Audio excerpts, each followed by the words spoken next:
Hi friends, కొత్త సంవత్సరం వచ్చేసింది. నవ వసంతాన్ని తెచ్చింది.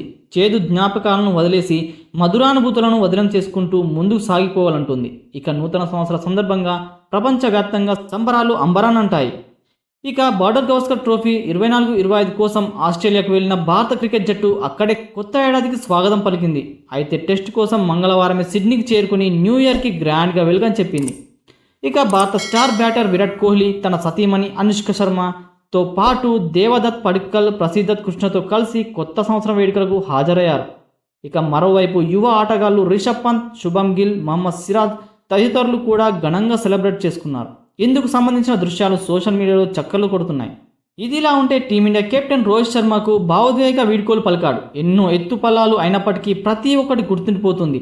థ్యాంక్స్ 2024 అంటూ గతేడాదికి సంబంధించిన జ్ఞాపకాలను వీడియో రూపంలో షేర్ చేశాడు.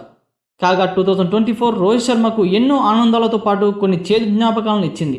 కెప్టెన్గా T20 ప్రపంచ కప్ 2024 గెలవడం రోహిత్ కెరీర్లోనే అత్యంత గొప్ప విషయం. అయితే ఈ మెగా టోర్నీలో టీమిండియా ఛాంపియన్గా నిలవగానే హిట్ మ్యాన్ అంతర్జాతీయ T20ల నుండి రిటైర్ అయ్యాడు. ఇక అంతకు ముందే అంటే IPL 2024లో ముంబై ఇండియన్స్ కెప్టెన్గా రోహిత్ శర్మను తొలగించారు. ఈ క్రమంలో హార్దిక్ పాండ్యా సారథ్యంలో ఆడిన రోహిత్ శర్మ బ్యాటర్గా ఆకట్టుకోలేకపోయాడు.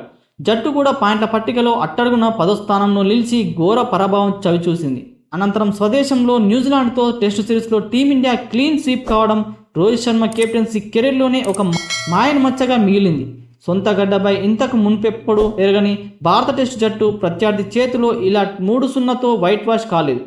అలా అత్యంత చెత్త కెప్టెన్సీ రికార్డు 2024లో రోహిత్ పేరిట నమోదైంది. ఇదిలా ఉంటే వ్యక్తిగత జీవితంలోనూ రోహిత్ శర్మకు 2024 మరపురాని దానిగా మిగిలిపోతుందనడంలో సందేహం లేదు. ఎందుకంటే గతేడాది రోహిత్, రితిక జంట తమ 2వ సంతానం కుమారుడు ఆహాన్ శర్మకు జన్మనిచ్చాడు. ఇక ఈ శుభవార్త తర్వాత ఆస్ట్రేలియాలో అడుగుపెట్టిన రోహిత్ శర్మకు అక్కడ మాత్రం గడ్డు పరిస్థితులే ఎదురయ్యాయి. బ్యాటర్గాను అటు సారథిగాను అతడు విఫలమయ్యాడు. అడిలైడ్ పింక్ బాల్ టెస్టులో రోహిత్ సేన 10 వికెట్ల తేడాతో ఓడిపోయింది. అనంతరం బ్రిస్టన్ టెస్టును డ్రా చేసుకున్న మెల్బోర్న్లో 4 టెస్టులో మాత్రం 184 పరుగుల తేడాతో పరాజయం పాలైంది.